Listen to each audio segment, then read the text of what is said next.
CPIM के नेता मोहम्मद यूसुफ तारिगामी ने कोशिश की कि सभी विपक्षी दलों को एक प्लेटफॉर्म पर लाया जाए और एक प्लेटफॉर्म पर लाने के बाद इन सभी विपक्षी दलों को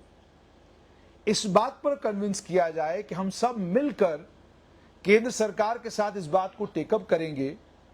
कि आपने जो recently transaction of business rules के अंदर अमेंडमेंट करी हुई है, तरमीम करी हुई है,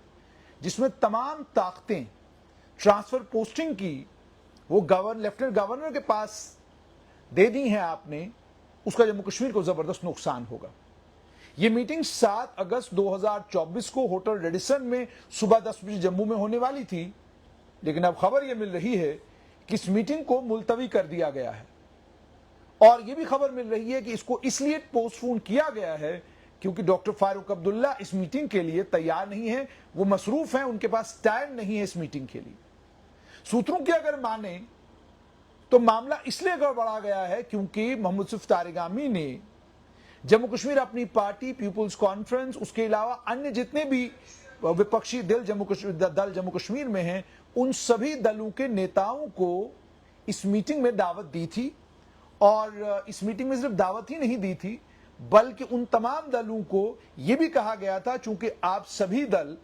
ये मानते हैं कि जो अमेंडमेंट बिजनेस रूल्स के अंदर की गई है कानूनी तौर पर वो अमेंडमेंट सही नहीं है, उससे आपने चीफ मिनिस्टर की ताकतों को इतना कम कर दिया है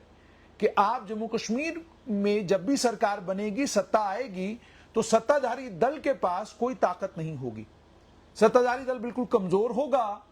और जब उसका अफसरों के ऊपर कंट्रोल नहीं होगा तो अफसर सत्ताधारी दल के नेता की बात सुनेंगे क्यों। यानी मुख्यमंत्री को लेकर मोहम्मद यूसुफ तारिगामी ने यह बयान भी दिया था कि आपने जम्मू कश्मीर को एक सोफिस्टिकेटेड और एक डेवलप्ड म्युनिसिपैलिटी में और बिगर म्युनिसिपैलिटी में तब्दील किया है। और ये बातें भी चलने लग पड़ी थी कि बहुत सारे नेताओं ने अब ये सोचना शुरू कर दिया है कि हम बजाय असेंबली के चुनाव लड़ने के म्युनिसिपैलिटी और डीडीसी के चुनाव लड़ें, क्योंकि म्युनिसिपैलिटी के मेयर के पास ताकतें एक मुख्यमंत्री से ज्यादा होंगी और वही काम मुख्यमंत्री करेगा थोड़े हायर लेवल पर, जो काम मेयर थोड़े निचले लेवल पर, निचले स्तर पर करेगा। अब ये मीटिंग 7 तारीख को होनी थी, लेकिन डॉक्टर फारूक अब्दुल्ला ने कहा हम अवेलेबल नहीं है। सूत्र ये बताते हैं कि डॉक्टर फारूक अब्दुल्ला इसलिए अवेलेबल नहीं है क्योंकि पार्टी के नेताओं ने उनको ये कहा कि जिस सैयद अल्ताफ बुखारी ने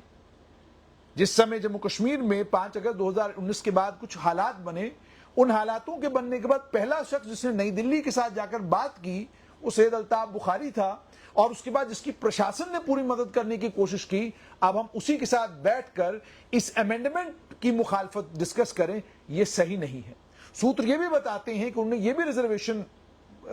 जाहिर की कि कल जब यहां पर चुनाव होंगे तो हम लोगों के बीच में जाकर कहेंगे क्या। लोग हमसे ये कहेंगे कि आपका कल तक तो सारा एजेंडा, सारा प्रोग्राम जो है अपनी पार्टी पीपुल्स कॉन्फ्रेंस और बाकी अन्य दलों के खिलाफ था। आप तो इनको बी पार्टी और सी पार्टी कह रहे थे बीजेपी की, अब आप इन्हीं के साथ बैठकर जो है जम्मू कश्मीर के मसलों की के हल की कोशिशें कर रहे हैं।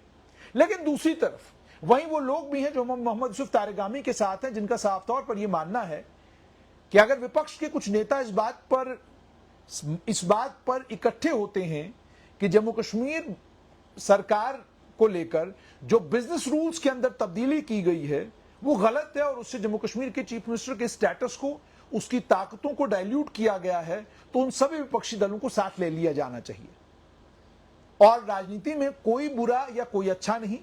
कोई दुश्मन कोई दोस्त पक्का नहीं।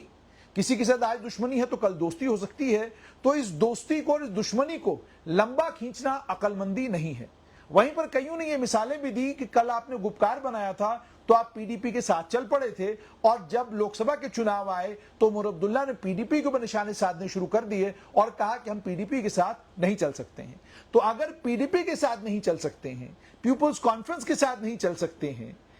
तो फिर ब्रॉडर कंसेंसस या ब्रॉडर यूनिटी कैसे होगी। उसका एक कारण यह भी है कि नेशनल कॉन्फ्रेंस अपने आप में कॉन्फिडेंट है कि जम्मू कश्मीर की 90 की 90 सीटों के ऊपर वो प्रत्याशी खड़े करेंगे और वो मजबूती के साथ चुनाव लड़ेंगे और सत्ता उन्हीं के पास आएगी। उन्हें पूरा यकीन हो चुका है कि उन्हें किसी कोलिशन पार्टनर की जरूरत नहीं, उन्हें यकीन हो चुका है कि उन्हें किसी दल की जरूरत नहीं, किसी भी दूसरी पॉलिटिकल पार्टी के साथ जाने की जरूरत नहीं। अकेले ही वो काफी हैं और इस वक्त माहौल उनके हक में है, इस वक्त फिजाएं उनके हक में है, इस वक्त हवाएं उनके हक में चल रही हैं। तो जब पार्टी कोई भी इतनी ओवर कॉन्फिडेंट हो, उसे इतना ज्यादा यकीन हो, इतना ज्यादा भरोसा और इतना ज्यादा कॉन्फिडेंस वोटर के ऊपर हो, तो फिर उस पार्टी को क्या जरूरत है वो किसी अन्य दल के साथ मिलकर कोई एक ऐसी चीज कर जाए जिस चीज को करने के लिए उसे ब्रॉडर यूनिटी या ब्रॉडर कंसेंसस की जरूरत हो। अब सूत्र ये बताते हैं कि ये कॉन्फिडेंस नेशनल कॉन्फ्रेंस को है। इसी कॉन्फिडेंस के चलते नेशनल कॉन्फ्रेंस ये मानती है कि अब उन्हें किसी दूसरे दल या किसी दूसरे नेता को अपने साथ लेने की कोई जरूरत नहीं है, वो अकेले भी चल सकते हैं। मगर वहीं पर नेशनल कॉन्फ्रेंस के अंदर ही नेता हैं जिनका ये मानना है कि जम्मू कश्मीर को स्टेटहुड दिलाने की बात हो या जम्मू कश्मीर को लेकर जो कानूनों में तरमीम की गई है और बिजनेस रूल जो ट्रांजैक्शन ऑफ बिजनेस रूल्स के अंदर अमेंडमेंट्स करी गई हैं, अगर उन अमेंडमेंट्स के अंदर कोई बदलाव कराना है या उन्हें रोल बैक कराना है तो उसके लिए भी आपको केंद्र सरकार को कन्विंस करना है। और जब केंद्र सरकार कन्विंस होगी, उन्हीं के पास ये ताकत है कि वो महामहिम राष्ट्रपति के सामने ये गुजारिश कर सकते हैं कि जनाब ये जो हमने इसके अंदर अमेंडमेंट करी हुई है इसको रोल बैक किया जाए। लेकिन वो कौन करेगा? जाहिर सी बात है दिल्ली में आपको वो लोग चाहिए जो लोग बात करें आपकी। अब दूसरी तरफ एक दूसरा प्रोसेस भी शुरू हो चुका है।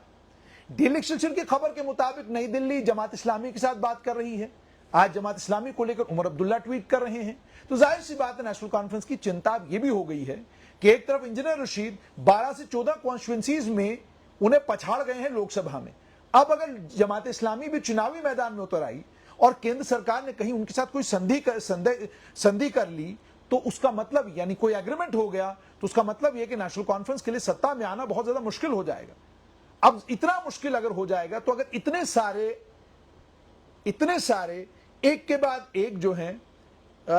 महाज खुल गए हैं तो फिर क्या किया जाए सूरत हाल में? हम यहां यूनानिमिटी की बात करते रहेंगे, वहां जमात इस्लामी और इंजीनियर रशीद के साथ अगर कोई बात हो गई तो हमारी यूनानिमिटी किसी काम की नहीं रहेगी। अगर लोग तैयार हो गए कि जी एक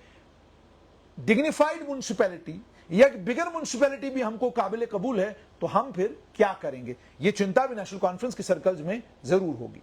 लेकिन बात यहां पर यह है कि जिस शख्स ने कोशिश की, मोहम्मद यूसुफ तारिगामी, यूं लगता है सूत्र ये बताते हैं कि उनकी साफ तौर पर यह मंशा कि किसी तरीके से एक ऐसा माहौल बनाया जाए जिस माहौल में विपक्षी दल जम्मू कश्मीर के एक साथ हो जाएं, वो दल भी साथ आ जाएं जो कल तक नई दिल्ली की बात कर रहे थे और आज दबे लफ्जों में या अपने अपने खानों में ये कह रहे हैं कि बात बनी नहीं। लोकसभा के चुनाव में लोगों ने हमें नकारा इसलिए क्योंकि हमें नई दिल्ली का आदमी पुकारा गया महफिल के अंदर, लोगों के अंदर, और लोगों को कन्विंस किया गया कि ये नई दिल्ली के लोग हैं, इसलिए लोगों ने शायद हमें इसलिए वोट नहीं दिया। तो अब बेहतर है कि हम नई दिल्ली का पाला छोड़कर उस पाले में चले जाते हैं जिस पाले में हम लोगों को ये कन्विंस कर सकें कि हम अगर नई दिल्ली के साथ भी गए थे तो आपके लिए ही गए थे, आपके हुकूक को बचाने के लिए, आपके राइट्स की प्रोटेक्शन के लिए हम वहां गए थे। हो सकता है कल जम्मू कश्मीर अपनी पार्टी के नेता सैयद अल्ताफ बुखारी ये बात बबांगे दोहल करें कि जब डोमिसाइल आया तो मैं ही था जिसने शोर शराबा किया और जिसके चलते डोमिसाइल के कानून को थोड़ा और ज्यादा केंद्र सरकार ने सख्त कर दिया। कई और बातें हैं जो आने वाले वक्त में सैयद अल्ताफ बुखारी करेंगे। मगर सीपीआईएम के नेता मोहम्मद यूसुफ तारिगामी की यह कोशिश कि विपक्षी दलों को एक प्लेटफॉर्म पर लाया जाए और उसके बाद केंद्र सरकार से यह कहा जाए कि जो आपने ट्रांजैक्शनल बिजनेस रूल्स के अंदर अमेंडमेंट करी हुई है इसको आप रोल बैक करें, ऐसा लगता है कि उस कोशिश में वो विफल हो गए हैं। पहली विफलता का पहला कारण कि नेशनल कॉन्फ्रेंस के नेता डॉक्टर फारूक अब्दुल्ला ने सुनते ही कहा मैं बिजी हूं।